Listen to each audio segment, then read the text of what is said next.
ঢাকা ১১ আসনে জামায়াত জোটের প্রার্থী নাহিদ ইসলামের শক্তিশালী প্রতিদ্বন্দ্বী বিএনপি প্রার্থী ডক্টর এম এ কাইয়ুম দ্বৈত নাগরিকত্ব ও তথ্য গোপনের অভিযোগ তুলে কাইয়ুমের প্রার্থিতা বাতিলের দাবি তুলেছেন নাহিদ।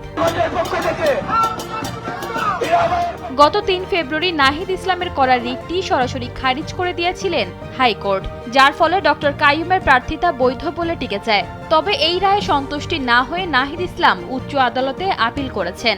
শনিবার তার আইনজীবী জানান, রোববার চেম্বার বিচারপতির আদালতে এই বিষয়ে শুনানি হতে পারে। নাহিদ ইসলামের মূল দাবি ছিল ডক্টর কাইয়ুমের দ্বৈত নাগরিকত্ব আছে, যা তিনি হলফনামায় গোপন করেছেন। গত ২রা ফেব্রুয়ারি এই অভিযোগের রিট করে প্রার্থিতা স্থগিত চাওয়া হয়েছিল। তবে ডক্টর কাইয়ুমের আইনজীবীরা আদালতে যুক্তি দেখান, মনোনয়নপত্র সব তথ্য সঠিক আছে। শেষ পর্যন্ত হাইকোর্ট কাইয়ুমের পক্ষেই রায় দেন। তবে নাহিদ ইসলাম নতুন আপিল আবেদন করায় ডক্টর কাইয়ুমের নির্বাচনী প্রচারণায় নতুন করে দুশ্চিন্তার কারণ হয়ে দাঁড়িয়েছে।